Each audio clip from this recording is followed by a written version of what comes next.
Hello student.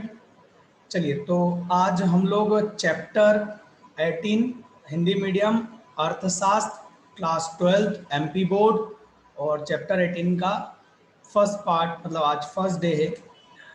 Chapter 18 है व्यापारिक bank और उसके शाख निर्माण। राइट, आज हम देखेंगे व्यापारिक बैंक क्या होती है तथा उसके कार्य क्या होते हैं। ठीक है, चलिए स्टार्ट करते हैं। तो चैप्टर का नाम क्या है? चैप्टर का नाम है व्यापारिक बैंक एवं शाख सृजन। ठीक है, अच्छा, इसमें ये कौन सी यूनिट से है? ये मुद्रा और बैंकिंग वाली जो इकाई है, यूनिट है, उससे है। और टोटल ये 16 नंबर की बेटा पूरा इकाई है, और जिसमें बहुत आसान 3 चैप्टर लिए गए हैं, मुद्रा, व्यापारिक बैंक और केंद्रीय बैंक, जिसमें से हम 17 चैप्टर नंबर 17 जो कि मुद्रा हम कर चुके हैं, और चैप्टर नंबर 18 और चैप्टर नंबर 19, 3 चैप्टर है बेटा इस यूनिट में और बहुत ही आसान है। मैं यदि आपको कहूँगा तो इकोनॉमिक्स में सबसे पहले यदि कोई यूनिट तैयार करना तो वो ये यूनिट है 17, 18, 19। इनको तो अच्छे से कर लेना, बहुत आसान है। 16 नंबर का सबसे ज़्यादा लगभग एक 17 नंबर की यूनिट है, पर उसमें बहुत कुछ है और बहुत टेक्निकल है। ये 16 नंबर यहाँ से उठाना आसान है। चलिए तो स्टार्ट करते हैं। बैंक क्या होती है? अब मेरे को नहीं लगता कि आज के बच्चों को बैंक क्या होती है बताना कोई बड़ी बात है। ये तो आप खुद ही बता सकते हैं कि यह बैंक क्या होती है। बैंक एक ऐसी संस्था होती है जो लोगों से, वहाँ की जनता से क्या करती है? नगद जमा स्वीकार करती है, और उस जमा को, उस नगद को उधार के रूप में व्यापारिक संस्थाओं को या जनता को उधार देती है। राइट, बस इतना सा सिंपल सा बैंक का हम ये कह सकते हैं मीनिंग है। ठीक है, जो कि आप अच्छे से जानते हैं। बैंक को डिफाइन करना, व्यापारिक बैंक क्या है, एक छोटी सी परिभाषा आपको यहाँ पर मिल जाएगी। किसी भी बुक से आप पढ़ रहे हैं वहाँ पर ये लगभग समान ही एक जैसी बात कही जाएगी। ठीक है, देखते हैं। ज़्यादा इसमें समझाने लायक कुछ है नहीं, क्योंकि बहुत इजी है, हमारे डेली रूटीन के जीवन से जुड़ा हुआ है ये। तो जितना कोशिश होगा, मुझे लगता है कि यहाँ पर बच्चे को समझ में नहीं आएगा, मैं वहीं पर कुछ डिटेल में बात करूँगा। सामान्य बैंकिंग कार्य करने वाली बैंकों को व्यापारिक बैंक कहते हैं। आपने जितनी भी बैंक का नाम सुना है बेटा, ICICI Bank, SBI, Bank of Baroda, Union Bank, Axis Bank, HDFC Bank, जिन भी बैंक का नाम आपने सुन रखा है, ये सारी बैंक व्यापारिक बैंक ही है। हाँ, कोई सी बैंक प्राइवेट है तो कोई सी गवर्नमेंट है, ऐसा हो सकता है, बाकी सभी क्या है? व्यापारिक बैंक। दो तरह की बैंकें होती हैं, एक होती है व्यापारिक, दूसरा होता है केंद्रीय बैंक। केंद्रीय बैंक और व्यापारिक बैंक में हम आगे पढ़ेंगे कि आखिर केंद्रीय बैंक क्या होती है, क्योंकि चैप्टर नंबर 19 केंद्रीय बैंक ही है, इसलिए हम वहां समझेंगे कि दोनों में अंतर क्या है और केंद्रीय बैंक क्या होती है। सीधी सी बात कहूं, अभी तक आपने जो भी बैंक का नाम सुन रखा है वो सारी बैंक व्यापारिक बैंक है। भारतीय रिजर्व बैंक को छोड़कर, आरबीआई को छोड़कर, आरबीआई हमारे यहाँ की केंद्रीय बैंक है। अब वो कैसे पहचानना है वो हम चैप्टर नंबर 19 में मिलेगा। ठीक है, तो यहाँ पर हम व्यापारिक बैंक, तो सिंपल सी बात है, व्यापारिक बैंक किसको कहेंगे? तो हम सामान्य सी बात कहें तो बैंकिंग कार्य करने वाले बैंकों को व्यापारिक बैंक कहेंगे। इन बैंकों का मुख्य उद्देश्य व्यापारिक संस्थाओं की अल्पकालीन वित्तीय आवश्यकताओं को पूर्ति करना, मतलब उनके जो पैसों की आवश्यकता है उसको पूर्ति करना, उनको पैसा देना। व्यापारिक बैंक धन जमा करने, मतलब लोगों से धन जमा स्वीकार करना। ऋण देना, मतलब लोगों को लोन देना। बैंकों का संग्रहण या भुगतान करने तथा एजेंसी संबंधित अनेक कार्य करते हैं। ये सब अभी समझ में आ जाएगा क्या क्या बोला है। तो सिंपल सी बात है, बैंक क्या है? बैंक वो है जो, आप जरूरी नहीं है कि इसमें लिखी हुई बात को ही याद करके लिखें, क्योंकि इसकी कोई विशेष परिभाषा नहीं है। विशेष परिभाषा देखना है तो इनमें से कोई सी भी याद कर लेना जो इतनी सारी दी हुई है, बट मेरे ख्याल से इसकी सामान्य से परिभाषा ये हो सकती है जो मैं आपको अभी बोल के बताया मैंने, कि बैंक वे संस्थाएं होती हैं जो जनता से जमा स्वीकार करती है, मतलब पैसा लेती है। आप बैंक में पैसे डिपॉजिट करते हो, इसको बोलेंगे जमा स्वीकार करना, जनता से एक्सेप्ट करना। जमा स्वीकार करती है, व्यापारिक संस्थाओं या अन्य को ऋण प्रदान करती है और अन्य बैंकिंग कार्य को संपन्न करती है। ऐसी संस्थाएं व्यापारिक बैंक कहलाती हैं। तथा जो कि, इसमें एक और लाइन जोड़ देना बीच में, तथा जो कि देश की केंद्रीय बैंक नहीं है। बिल्कुल ये मेरी परिभाषा है और आप ये लिख के आइए, गारंटी नंबर मिलेंगे, कोई नंबर नहीं कटेंगे आपके, ठीक है। तो मैंने इसमें एक शब्द जानबूझ कर लिया है जो कि मेरे को यहाँ पर परिभाषाओं में नहीं मिला, और वो है बेटा जनता से जमा स्वीकार करना। सिर्फ व्यापारिक बैंक ही ऐसा कर सकती है जो आम जनता से पैसा जमा के रूप में स्वीकार कर सकती है। आरबीआई मतलब कि केंद्रीय बैंक जो हम अभी तक बात कर रहे थे, केंद्रीय बैंक ऐसा नहीं करती। और एक होती है वित्तीय संस्थाएं। हाँ, वित्तीय संस्थाएं क्या होती है? ऐसी संस्थाएं जो सिर्फ फाइनेंस करने का काम करती है। मतलब आपको लोन चाहिए तो आप वहां जाके लोन ले सकते हो, पर आपको यदि पैसा जमा करना है अपना, तो आप वहां पैसा जमा नहीं कर सकते, क्योंकि वित्तीय बैंक पैसा जमा नहीं स्वीकार कर सकती। वो सिर्फ लोगों को लोन दे सकती है पर जमा स्वीकार नहीं कर सकती।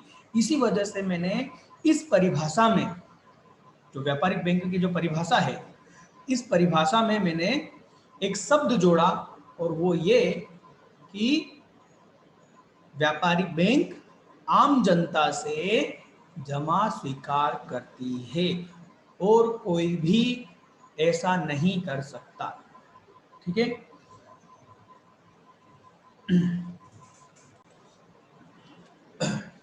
चलिए, तो इसमें से कोई सी भी एक परिभाषा देख लीजिएगा।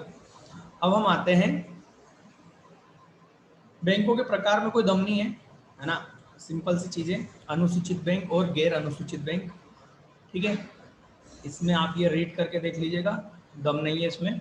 और एक्चुअल में आज तारीख है, आप बोर्ड पर देख सकते हैं, आज तारीख है 5 अप्रैल 2021, और आपका जो बैंक क्वेश्चन बैंक आ चुका है ना, क्वेश्चन बैंक जो कि गवर्नमेंट ने जारी किया है बेटा, है ना, तो वो उसको देखकर, ये देखिए,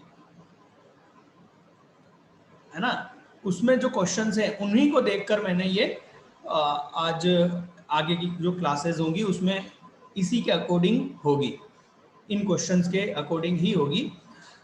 तो उसके अकॉर्डिंग यदि हम देखें तो ये अनुसूचित बैंक प्रकार का कोई मतलब नहीं निकलता है, और फिर एक बार देख लीजिएगा। चलिए, तो मेन क्वेश्चन है जो कि आपके क्वेश्चन बैंक में दिया हुआ है,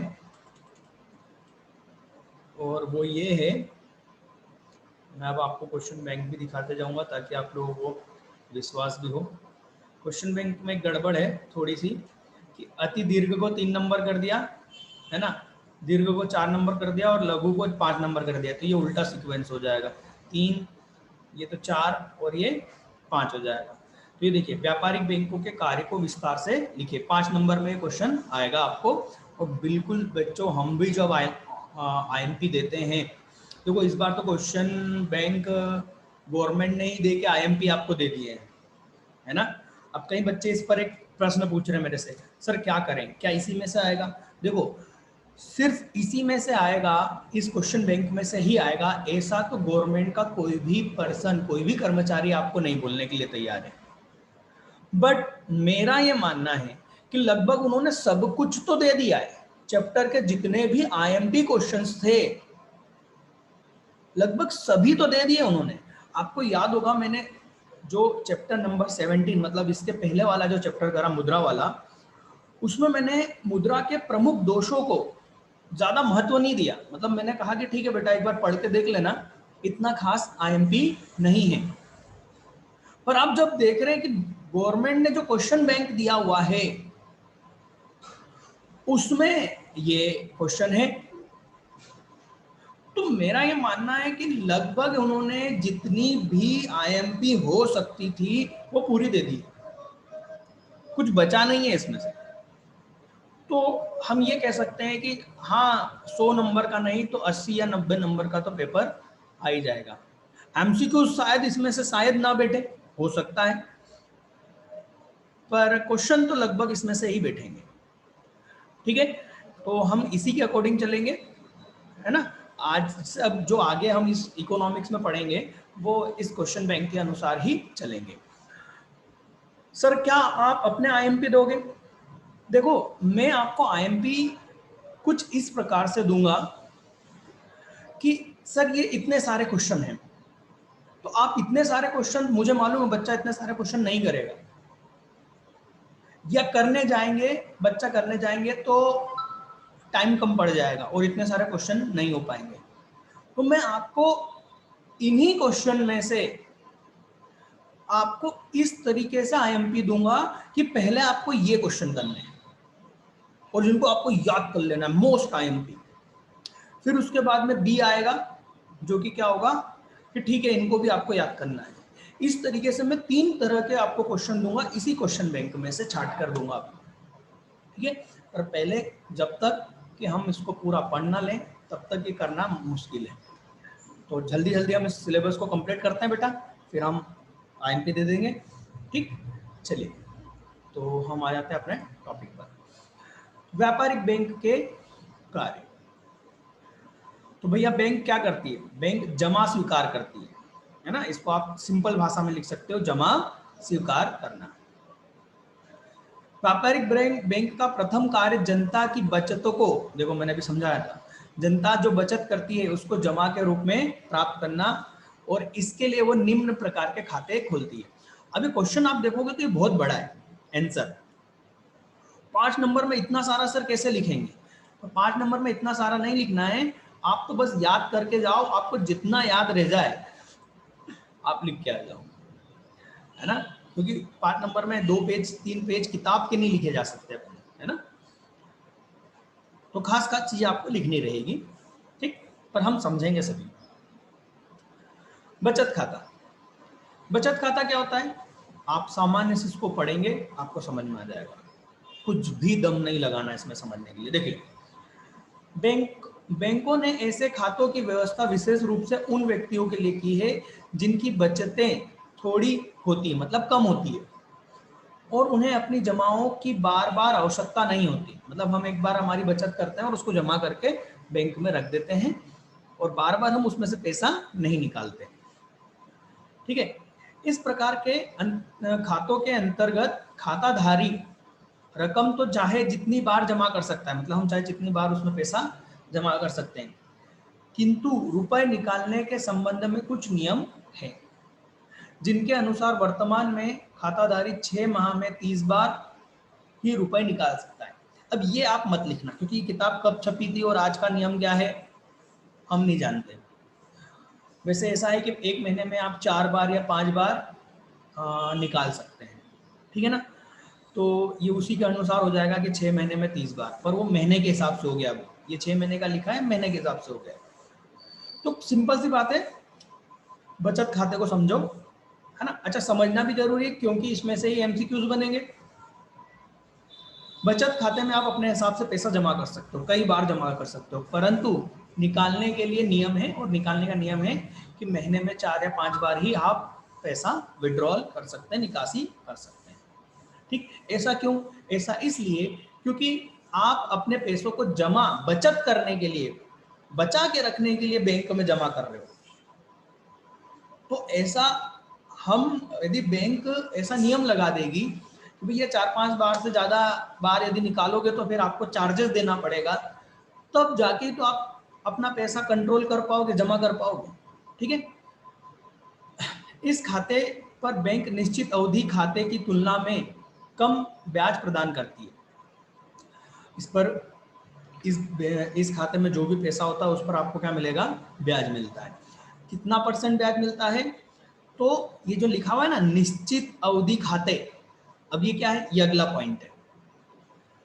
इस प्रकार का खाता जो निश्चित समय के लिए है उससे कम ब्याज मिलता है, करीबन 3.5 से 3.25% आपको अभी मिलता है फिलहाल। चलिए देखते हैं अगला, चालू खाता।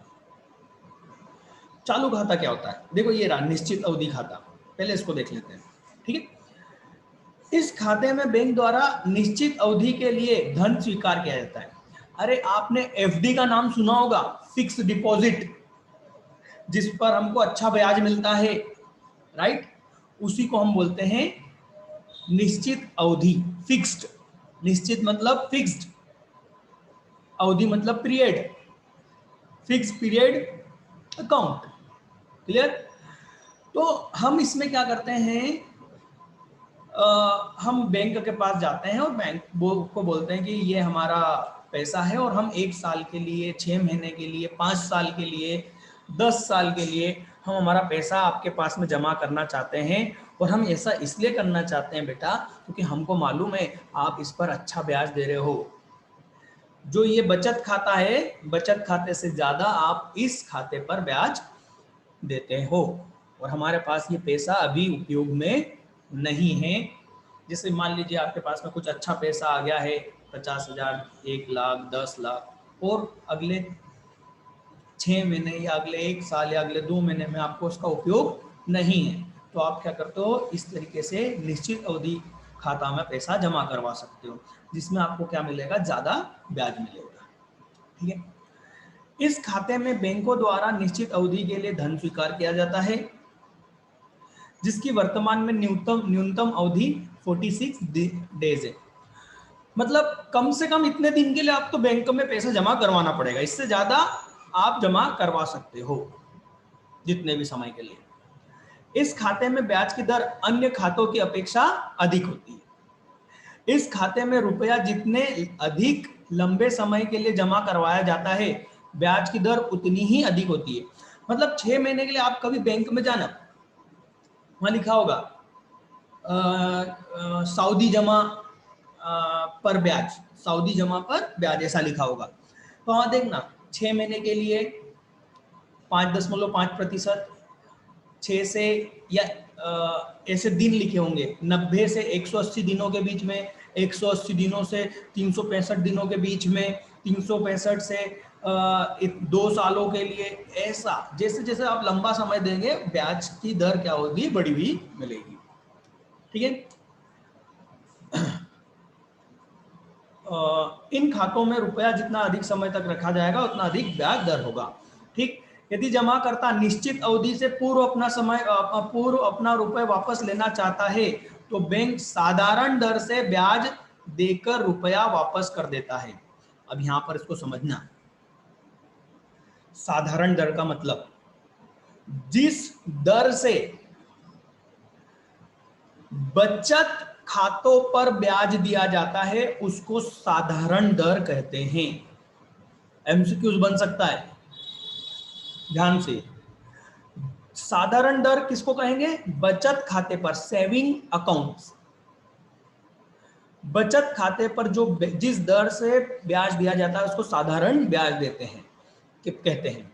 ठीक, और इसलिए यहां पर क्या लिखा है कि यदि आपने, जैसे मान लीजिए 1 साल के लिए आपने पैसा जमा करवाया और आपने 1 साल होने में 2 दिन भी कम है, कितने दिन कम है बेटा, 2 दिन भी कम है, और आपने बोला नहीं मुझे तो आज ही पैसा चाहिए मेरा, तो बैंक क्या करेगी, जितना समय हो चुका है उतने समय का साधारण ब्याज से, मतलब कि सेविंग अकाउंट पर, बचत खाते पर जो प्रतिशत से ब्याज दिया जाता है उसी प्रतिशत से आपको यहां पर ब्याज दिया जाएगा।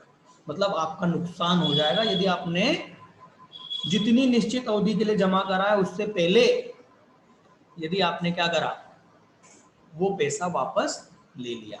ठीक, चलिए फिर आता है अनिश्चित जमा खाता। इस प्रकार के खाते के अंतर्गत रुपए को अनिश्चित काल के लिए जमा किया जाता है तथा विशेष परिस्थितियों को छोड़कर जमाकर्ता को रुपए निकालने की अनुमति दी जाती है। जमाकर्ता केवल ब्याज की राशि को ही निकाल सकता है। ठीक है, फिर ये देख लेते हैं चालू खाता। देखिए बेटा, हम आप लोग सामान्यतः चालू खाता नहीं खुलवा सकते। एक सामान्य व्यक्ति चालू खाता बैंकों में नहीं खुलवा सकता। केवल बिजनेस ही, एक व्यापारिक संस्था ही चालू खाता खुलवा सकती है। मैं इसलिए बोल रहा हूं, एमसीक्यूज बनता है ना। आप या मैं बैंक में जाएं और बोल दें कि हमारा चालू खाता खोल दो, बैंक मना कर देगी। बैंक कहेगी आपका ये तो बिजनेस होना चाहिए, और उस बिजनेस के नाम से ही आपका चालू खाता खुलेगा, क्योंकि ये खाता व्यापारिक संस्थाओं के लिए ही बनाया गया है। देखिए क्या होता है, बचत खाते में तो आप चाहे जितनी बार पैसा जमा कर सकते हैं, पर निकालने पर पाबंदी है कि आप एक महीने में 4 या 5 बार निकाल सकते हैं, राइट। अब आप एक बात सोचिए, एक व्यापार, एक बिजनेस को तो दिन में ना जाने कितने चेक देने होंगे, ना जाने कितनी बार पैसा बैंक से निकालना होगा। तो ऐसा हो सकता है क्या कि व्यापारिक बैंक बोले नहीं नहीं ठीक है, हम आपको पेमेंट अभी नहीं दे सकते क्योंकि आपने एक महीने में 4 बार से ज़्यादा पैसा निकाल लिया है। हम व्यापार क्या बोलेगा, अरे भैया मेरा पैसा मेरे को चाहिए यार, है ना। तो कुल मिला के चालू खाता एक ऐसा खाता है जिस पर न तो ब्याज मिलेगा, आपको कोई ब्याज नहीं मिलेगा। आपके व्यापार का खाता यदि चालू खाता है तो आपको उस पर ब्याज नहीं मिलेगा। ठीक। दूसरी चीज, आप इसमें कई बार, अनगिनत बार क्या कर सकते हो, उसमें लेन देन कर सकते हो, मतलब जमा कर सकते हो, निकासी कर सकते हो। ठीक है, इसको आप पढ़ के देख लीजिएगा, आसान है। ठीक है। इसके बाद में आते हैं गृह बचत। जो छोटे मोटी गृह की बचतें होती हैं जिसको हम गुल्लक कहते हैं, उस तरह के लिए भी आपको एक छोटी बचत खाते भी आप खुलवा सकते हो बैंक में। ठीक है, इसको आगे देखते हैं, दम नहीं है इसमें। दूसरा काम है ऋण प्रदान करना। अब जैसे भाई 5 नंबर का क्वेश्चन आया तो क्या करोगे आप सबसे पहले तो लिखोगे जमा स्वीकार करना, बचत खाता लिखोगे। बचत खाते में लिखोगे कि साहब ये जो खाता होता है इसमें व्यक्ति क्या कर सकते हैं, ये थोड़ा बहुत आपको लिखना पड़ेगा, इतना तो पैराग्राफ है ना। चालू खाते में आप लिख सकते हैं, निश्चित अवधि खाते को लिख सकते हैं, फिर अल्पकालीन और गृह बचत खाते को, दोनों को आप लिख सकते हो कि अल्पकालीन खाता भी खोला जा सकता है और बचत खाता भी छोटी मोटी बचतों के लिए खोला जाता है। बस इनको शॉर्टकट कर देना, पर इन 3 को डिटेल में लिखना, इनको शॉर्टकट में लिख देना बस कि ये खाते भी खोले जाते हैं। खत्म, एक लाइन में लिख के खत्म कर देना। ठीक है, फिर लिखना बी, ऋण प्रदान करना। तो आप इसमें ऋण प्रदान करने में क्या करना, यहां से डायरेक्ट लिखना कि बैंकों द्वारा प्रदान किए जाने वाले ऋण सामान्यतः 4 प्रकार के होते हैं, बाकी की लाइन छोड़ देना। ठीक है, सबसे पहला नगद साख। नगद साख का मतलब होता है लोन, जो आप जिसको लोन के रूप में समझते हैं, सॉरी लोन नहीं, नगद साख को इंग्लिश में बोलते हैं कैश क्रेडिट, और एक और नाम से बोला जाता है कैश क्रेडिट के अलावा सीसी, है ना, कैश क्रेडिट सीसी लिमिट। ठीक है, सामान्यतः आपको बैंक में आप जब जाएंगे तो आप इसको बोलेंगे सर मुझे सीसी लिमिट करवानी है। अब ये सीसी लिमिट किसको होती है, ये केवल व्यापारियों को होती है, मतलब बिजनेस को होती है। बिजनेस अपनी सीसी लिमिट करवा सकता है, कैसे, वो बैंक में जाएंगे और कहेंगे कि साहब हमको एक काम कीजिए, 2 लाख रुपए की सीसी लिमिट दे दीजिए। देखिए ये लोन है 2 लाख रुपए का, पर सामान्यतः आप लोन का मतलब क्या समझते हैं। देखिए ये रहा लोन, ऋण या तथा अग्रिम। पहले इसको समझिए, लोन का मतलब होता है कि आपको यदि मान लीजिए 5 लाख रुपए की जरूरत है, आप बैंक के पास जाते हैं, बोलते हैं हमें 5 लाख रुपए की जरूरत है। जैसे कि आपको कार लेनी है और कार के लिए आपको 5 लाख की जरूरत है। बैंक आपको क्या करेगी, 5 लाख रुपए पूरे एक साथ दे देगी और 5 लाख रुपए पर ब्याज लगाना चालू कर देगी, और आप उसका पेमेंट किस्तों में करते जाएंगे, इंस्टॉलमेंट में करते जाएंगे ब्याज के सहित। ठीक, जितना आपका प्रिंसिपल अमाउंट बचा रहेगा उस पर ब्याज लगता रहेगा। ठीक है, एक बार में आपको पूरा पैसा दे दिया, इसको बोलते हैं ऋण, लोन या एडवांस या अग्रिम। ठीक है, देखिए इसके अंतर्गत ऋणी को बैंक से ऋण की संपूर्ण राशि एक साथ प्राप्त हो जाती है, मतलब पूरा का पूरा पैसा एक साथ प्राप्त हो जाता है। ऋण की राशि एक साथ प्राप्त हो जाती है, वही बात बोली फिर से। ऋण की राशि का कुछ अंश बैंक को वापस कर देने की स्थिति में ऋणी उस राशि को पुनः प्राप्त करने का अधिकारी बना रहता है। क्या लिखा है, कुछ तो भी ये गलत लिखा है बेटा, कुछ तो भी लिखा हुआ है। आप तो सुनो, इसको क्या लिखोगे, आप लिखोगे कि इसके अंतर्गत ऋणी को बैंक से ऋण का संपूर्ण राशि एक साथ प्राप्त हो जाती है तथा इसका भुगतान ऋणी किस्तों में करता है और इस ऋण पर इसके अंतर्गत जो ब्याज है वो संपूर्ण ऋण की राशि, मतलब लोन का अमाउंट ऋण की राशि पर लगता है। ठीक है, जितना बकाया राशि होगी ऋण की उस पर ब्याज देना होता है। ठीक है, इतना लिखना है। ठीक, अब इसके अलावा ये आपने सामान्य सा लोन सुन रखा है और आप जानते हैं, ठीक, बट अब इसके अलावा जो आपने नहीं सुना वो ये दो है, नगद साख, सीसी लिमिट। अब देखिए, मान लीजिए मेरा एक बिजनेस है, मेरे को डेली रूटीन में कभी कभार पैसों की कमी पड़ जाती है। कैसे कि मेरे क्रेडिटर तो आप समझते होंगे, है ना, क्रेडिटर जो है वो मेरे से पैसे ले रहे हैं और डेटर मुझे पैसे टाइम पर जमा नहीं कर रहे हैं, परंतु मुझे समय पर अपने क्रेडिटर को पैसा देना है क्योंकि मेरी साख, है ना, मेरी गुडविल खराब ना हो। तो मैं क्या करता हूं, बैंक के पास जाता हूं और बैंक को बोलता हूं कि मुझे आप सीसी लिमिट दे दो, नगद साख। ठीक, तो बैंक पूछेगी कितने की, मैं कहूंगा 2 लाख रुपए की, मतलब 1 साल के लिए मुझे ये सीसी लिमिट दी जाएगी। एक लिमिट है, लिमिट का मतलब समझो, मेरे को 2 लाख रुपए नहीं दे दिए, उन्होंने मुझे 1 साल के लिए एक ऐसी इजाजत दे दी है कि मैं 1 साल के अंदर बैंक से किसी भी समय 2 लाख रुपए तक का लोन ले सकता हूं। मुझे कोई कागजी कार्रवाई करने की बाद में जरूरत नहीं है, एक बार पहली बार तो करनी पड़ेगी, पर जब तक ये सीसी लिमिट की मेरे को है 1 साल के लिए, तो 1 साल में मैं कभी भी 2 लाख रुपए ले सकता हूं और वापस उसमें पैसा जमा भी कर सकता हूं। राइट, इसमें सामान्यतः ब्याज ज्यादा होता है, याद रखना, है ना, इसमें ब्याज ज्यादा होता है। और मैं क्या कर सकता हूं, मेरे को जब पैसे की जरूरत होगी, जितने जरूरत होगी उतना मैं बैंक से लोन के रूप में ले सकता हूं। कहां तक, अधिकतम 2 लाख तक। अधिकतम 2 लाख तक क्यों, क्योंकि मैंने आपको अपने एग्जाम्पल में 2 लाख रुपए का बोला है कि मैंने सीसी लिमिट कितने की ली, नगद साख कितने की ली, 2 लाख की। यदि मैं 5 लाख की सीसी लिमिट लेता तो कितना, 5 लाख तक का मैं पैसा ले सकता हूं। ये हर अलग अलग लिमिट एक फिक्स कर दी जाएगी, उस लिमिट तक आप पैसा कभी भी कभी भी निकाल सकते हैं। जैसे मान लिया आज हमने 50,000 रुपये लिया, कल हमने 1 लाख लिया, फिर उसके बाद में हमने फिर 50,000 लिया, चलो हो गए 2 लाख, अब नहीं निकाल सकते भैया, फिर मैं उसमें कुछ जमा कर दूंगा, फिर जब जरूरत पड़ेगी फिर निकाल लूंगा। बात समझ में आई? चलिए देखते हैं, इसको पढ़ के देखते हैं।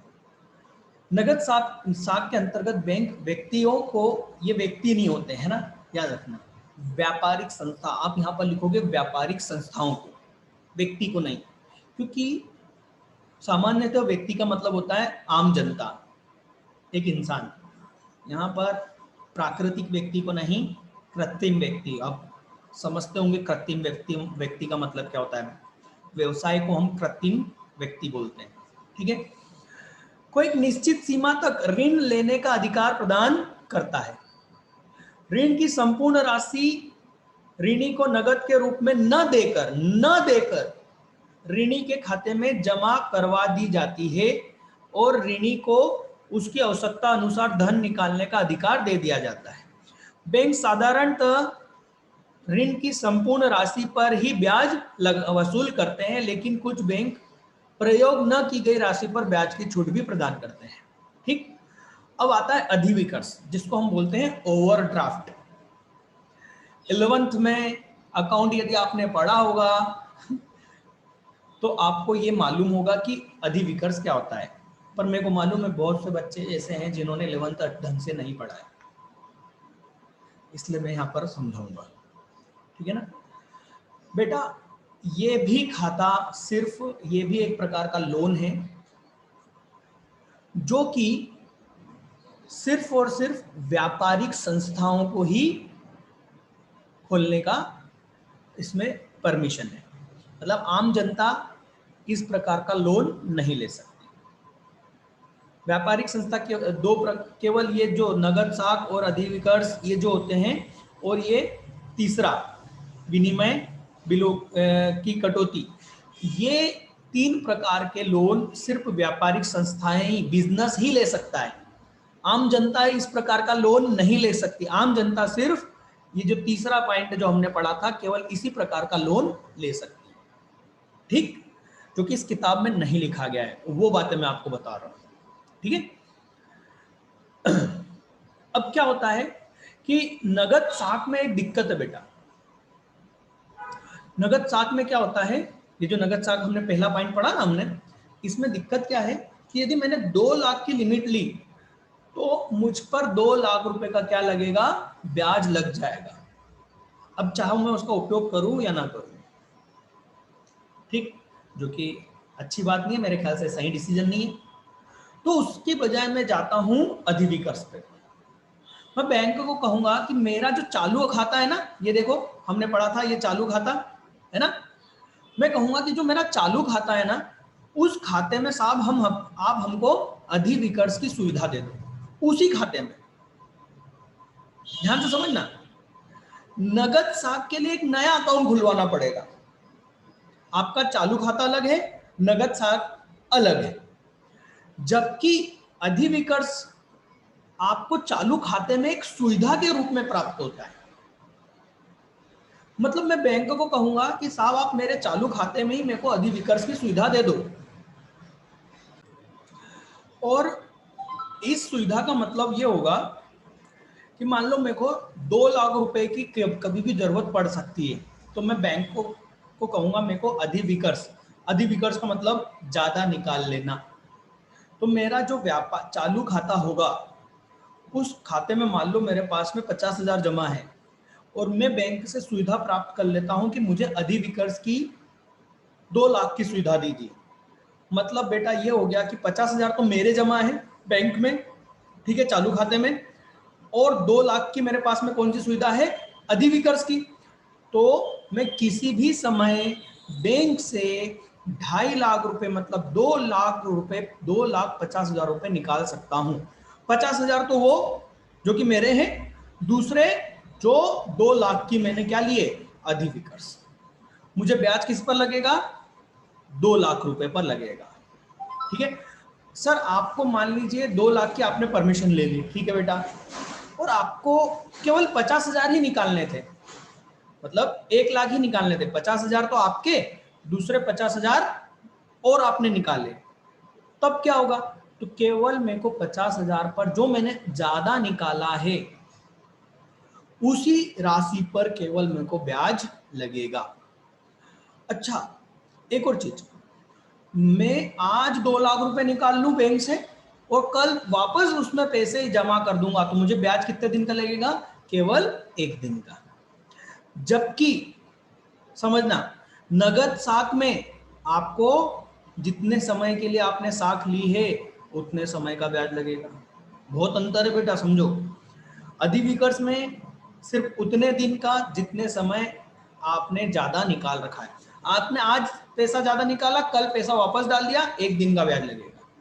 ठीक, और ये जो ऋण होते हैं, ऋण, इसमें भी फिक्स हो जाता है। यदि आपने 5 साल के लिए लोन लिया तो 5 साल तक के लिए आपको ब्याज देना पड़ेगा।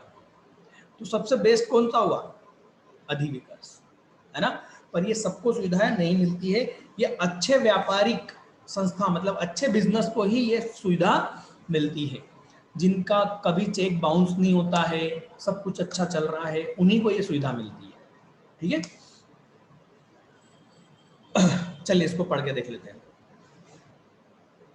जिन व्यक्तियों को का बैंक में चालू खाता है, तो व्यक्तियों की बजाय आप क्या बोलोगे, व्यापारिक यह सुविधा केवल व्यापारिक संस्थाओं को ही प्राप्त